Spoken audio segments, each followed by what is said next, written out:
Competitor, আপনি বিবুর সমান অথবা বিবু থেকে আগায় যেতে হবে, কি করবেন? আপনি আমাকে একটা ডিজিটাল মার্কেটিং স্ট্র্যাটেজি বা এসইও স্ট্র্যাটেজি ডেভেলপ করে দেন। কিভাবে করবেন? আপনি তো ডিজিটাল মার্কেটার হচ্ছেন, এই ট্রেনিং এর পরে আপনি কি হবেন? নিজেকে দাবি করবেন যে আমি একজন ডিজিটাল মার্কেটিং এক্সপার্ট। তো এক্সপার্ট হতে হলে তো আপনাকে জানতে হবে যে আপনার যারা কম্পিটিটর, যে কোনো কোম্পানি আপনাকে বলতে পারে যে সাকিব তুমি তো ইয়ে করো, এই যে আমার প্রোডাক্ট হচ্ছে মোবাইল ফোন, আমি বিক্রি করি এই মোবাইল ফোনের এই মডেলটাতে আমি যেন মার্কেট সেরা হই, গুগলে সার্চ করলেই যেন মানুষকে আমার ওয়েবসাইটটা দেখায়। বলে দাও কি করতে হবে। তো আপনি এসইও এক্সপার্ট হিসাবে আপনাকে জানতে হবে যে কি করলে আপনি যারা এক্সিস্টিং কম্পিটিটর আছে তাদেরকে জানতে পারবেন এবং তাদের কাছ থেকে আগে যেতে পারবেন, তাই না? আপনি তো তাদের পিছনে পড়ে থাকলে আপনাকে কেউ টাকা দিবে না, দিবে? জি আপনাকে না স্যার। আপনাকে কম্পিটিটর থেকে জানতে হবে যে আমার এই কিওয়ার্ডটার জন্য বা এই প্রোডাক্টের জন্য আমার কম্পিটিটর কারা। ধরেন আপনি মোবাইল ফোন বললেন, ফাইন। আপনি টিভি বললেন, ফাইন। আপনি স্মার্টফোন বলেন, ফাইন। আপনি ল্যাপটপ বলেন, আর যে কোনো প্রোডাক্ট, আপনি যেন সব প্রোডাক্টের উপরেই আপনার কম্পিটিটরদেরকে চিনতে পারেন। এজন্যই কিন্তু এই ক্লাসটা, তাই না? তো আমরা এখানে যেটা জি করতেছি, স্যার। এটা হচ্ছে আমার এলইডি টিভি দিয়ে, LED TV price in Bangladesh এই কিওয়ার্ড দিয়ে আমার কম্পিটিটর কারা এটা আগে চিনতেছি। এই 10 জন হচ্ছে আমার কম্পিটিটর। এই যে এখানে 10টা লিস্ট আছে না, তারা কিন্তু সবাই জি স্যার। বাংলাদেশে আমার কম্পিটিটর। আমি যদি আবার ইউএসএ তে বলি তাহলে কম্পিটিটর লিস্ট কিন্তু চেঞ্জ হয়ে যাবে। কেন বলেন তো? স্যার ওই দেশে কোন কোন কোম্পানি মার্কেটিং করছে তাদের লিস্ট আসবে। হ্যাঁ, তাদের লিস্টটা লাগবে। তাদের লিস্টটা কিভাবে পাবো আমি? এটার মধ্যে পার্থক্য কি? স্যার সার্চ দিতে হবে, যে কিওয়ার্ড দিয়ে আমরা সার্চ দিতেছি সেই কিওয়ার্ড দিয়ে সার্চ দিতে হবে। হ্যাঁ, কিভাবে সার্চ দিব? এই যে আমি বাংলাদেশটা বের করলাম, ইউএসএ এর মধ্যে পার্থক্য কি? পার্থক্য শুধু এই যে বাংলাদেশের জায়গায় আমি তখন এখানে লিখে ইউএস। দেবো ইউনাইটেড স্টেটস। জি স্যার। এখানে লিখে দিব ইউনাইটেড স্টেটস দিয়ে আমি যখন, ও এখানে তো আবার ওই বাংলাদেশ আসবে না, তখন ইউনাইটেড স্টেটস আসবে, হ্যাঁ, জি স্যার, এখানে ইউনাইটেড ইউএসএ। স্টেটস। এটা যখন লিখে আমি এখানে সার্চ দিব, তাইলে আমি দেখতে পারবো ইন ইউএসএ দিয়ে না, ইউনাইটেড স্টেটস দিয়ে থাকতে পারে। আচ্ছা, এলইডি টিভি প্রাইস,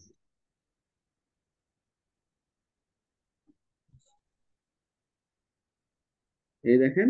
এখানে আমি যখন ওই ইয়াটা দিব তখন দেখতেছি বাংলাদেশে ছিল মাত্র 17, তাই না? ইউএসএ তে জি হচ্ছে স্যার। 41, মানে ইউএসএ কম্পিটিশন বেশি না কম? বেশি। বেশি। তাই ইউএসএ তে আমাকে 58টা ব্যাকলিং জেনারেট করতে হবে যদি আমি টপ 10-এ যেতে চাই।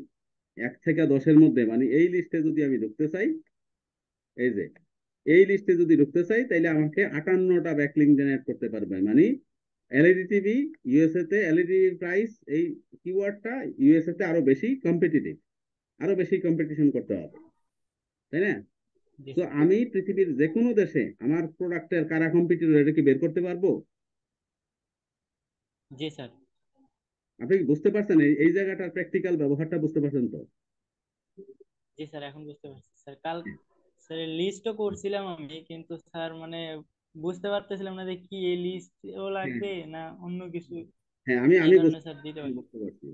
আমি তো ট্রেইনার, আমি প্রশিক্ষক, আমি আপনার হোমওয়ার্কটা দেখেই বুঝতে পারছি। কিন্তু আপনি আহ, এখনো শিখতেছেন। আপনাকে যদি আমি বলে দেই এটা কিছুই হয় নাই, কি করছেন, তাইলে আপনি উৎসাহ হারিয়ে ফেলাবেন। বরং আপনি যেটুকু বুঝেন নাই আমি বুঝতে পারছি, এজন্য ওইটুকু আবার রিপিট করতেছি আজকে, কেমন?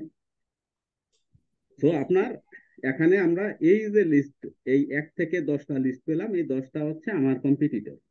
এইটা হচ্ছে কম্পিটিটর বের করার পদ্ধতি, ঠিক আছে? এবার চলেন এই জি স্যার। কম্পিটিটরটা কে কোথায় ব্যাকলিং জেনারেট করছে, কার কোথায়, মানে কার পাওয়ার কতটুকু, এটা তো একটু জানতে হবে, তাই না? এটা আমরা কপি করে নিই। জি স্যার। এটা আমরা কপি করে কোথায় নিব? এক্সেল শিটের মধ্যে রাখি। আপনি যেখানে হোমওয়ার্ক করছেন ওইরকম একটা এক্সেল শিট নিয়ে আসি আমরা। এই এক্সেল শিটের মধ্যে এসে আমরা এটা পেস্ট করে দিই। এখানে এক্সেল শিটে আমরা কি করব? অল বর্ডার করে নিব আর র্যাপ টেক্সট করে নিব। আর যেটা করব, আমার এই যে এটা বাড়াই নিলাম। আর এই যে এখানে যেগুলার ইয়ে আছে লিঙ্ক গুলা আমরা রিমুভ করে নিব, হাইপার লিঙ্ক গুলাকে রিমুভ করে নিব যেন পরবর্তীতে ধরতে পারি জি এখন ধরতে গেলে সে আমাকে ওই পেজে নিয়ে যাবে, তাই না? বাট আমি যদি হাইপারলিঙ্ক গুলা জি স্যার। রিমুভ করে নেই, তাইলে আমাকে ওই পেজে নেবে। আরেকটা কাজ করব, আমার যেগুলা ডোমেইন রেটিং কম ওইগুলা বাছাই করবো, বাট এখানে না, এখানে তারা সবাই আমার কম্পিটিটর, কেমন? এবার আসেন, জি স্যার। এই কম্পিটিটরের মধ্যে নাম্বার ওয়ান কে আছে বলেন তো?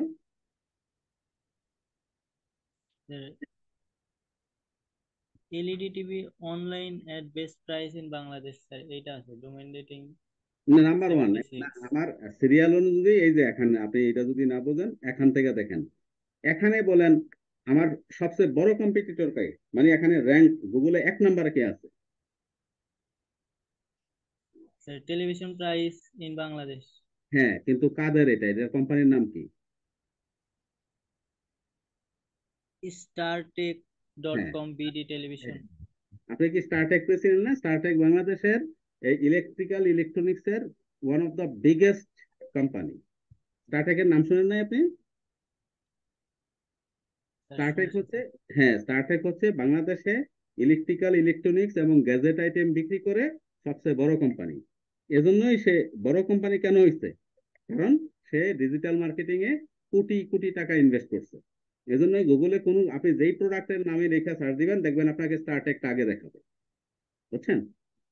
তো এই স্টারটেক হচ্ছে আমার সবচেয়ে বড় কম্পিটিটর। তো আমি প্রথমে যে স্টারটেকের এই যে স্টারটেক, তারপর সেকেন্ড কম্পিটিটরকে, দারাজ ডট কম। হ্যাঁ, দারাজ। দারাজ হচ্ছে একটা অনলাইন মার্কেট প্লেস, যেমন আমরা যেখান থেকে প্রোডাক্ট অনলাইনে কিনতে পারি। Third, BD stall dot com. বিডিস্টল.com। Fourth, Walton BD dot com. হ্যাঁ, এই হচ্ছে আমার কম্পিটিটর। তাইলে আপনি সহজে বুঝলেন যে আপনাকে কোনো প্রোডাক্ট দিলে ওই প্রোডাক্টে আপনার কম্পিটিটর কারা হবে, আপনি তাদেরকে আইডেন্টিফাই করতে পারবেন, তাই না? জি স্যার। ফাইন, এবার চলেন কম্পিটিটরকে তো আমার অ্যানালাইসিস করতে হবে। আমার এসইওর এই অংশটার নাম কি? কম্পিটিটর অ্যানালাইসিস, তাই না?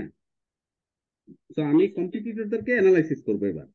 তো আমি আমার প্রথম কম্পিটিটরকে নিলাম, এই যে স্টারটেক, কপি করলাম।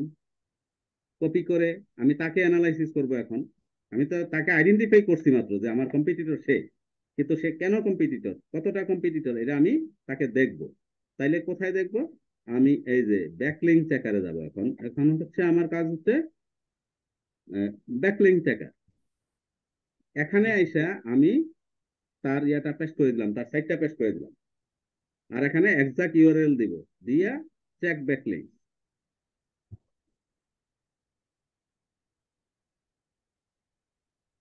এইবার দেখেন আপনি, সে কেন এত বেশি পাওয়ার তার, তাকে গুগল সবার আগে দেখায়,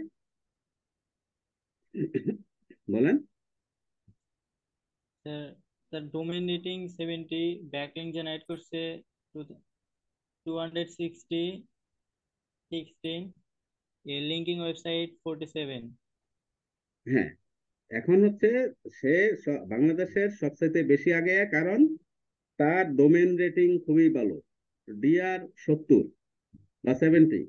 জি সে 216টা ব্যাকলিং জেনারেট করেছে, তার মধ্যে 54% হচ্ছে ডো ফলো ব্যাকলিং, যেটাতে লিঙ্ক শেয়ার করে, কেমন?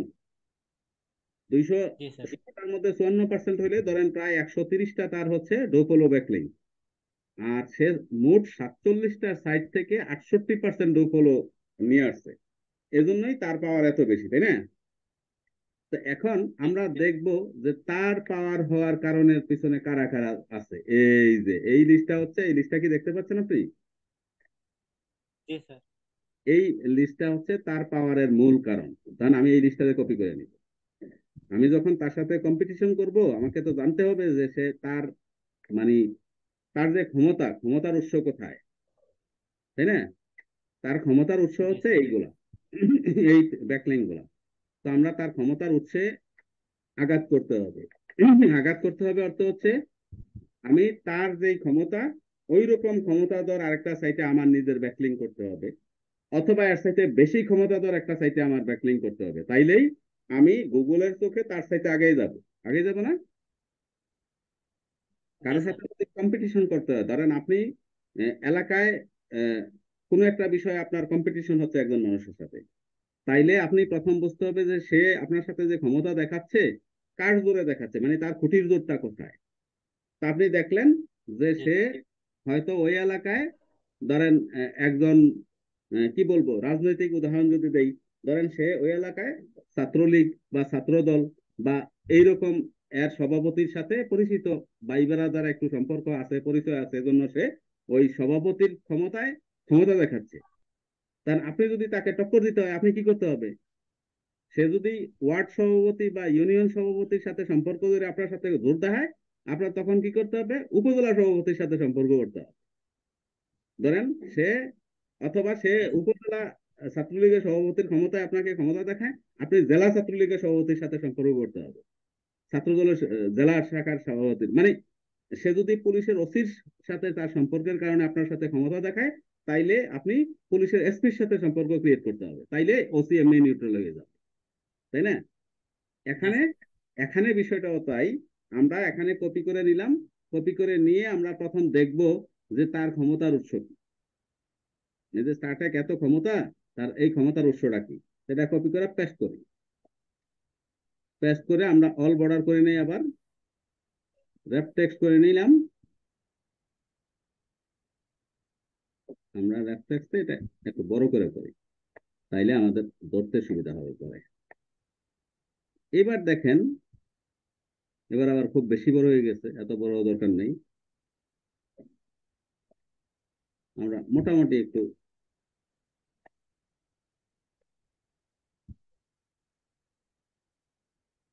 এই হচ্ছে আমাদের। তো এটাতেও আমরা কি করব? ওই যে রিমুভ হাইপারলিঙ্ক গুলা রিমুভ করে নিব। এবার আমরা দেখি তার ক্ষমতার উৎস কি। এই যে DR69, এই একটা সাইটে তো তার অনেক দূর আগায় দিছে, bdshop.com। এটার মধ্যে তার একটা ব্যাকলিঙ্ক আছে স্টারটেক, এই যে স্টারটেকের একটা ব্যাকলিঙ্ক আছে bdshop.com এ। এই বিডি শপটা হয়তো এই ওয়েবসাইটের মালিকও স্টারটেক কোম্পানি নিজেরাই। তারপরে ধরেন এইটার 9, এই যেগুলা জিরো আছে বা 10-এর কম আছে, এগুলো আমরা বাদ দিয়ে দিলে পারি, এইগুলার ক্ষমতা ক্ষমতা না, বুঝছেন? এগুলার বাদ দিয়ে দিলাম। 10-এর কম যেগুলো আছে বা এগুলার বাদ দিতে, এগুলার ক্ষমতা দিয়ে আসলে কিছু হবে না। 10 থেকে বেশি আছে এমন গুলাকে আমরা আইডেন্টিফাই করব।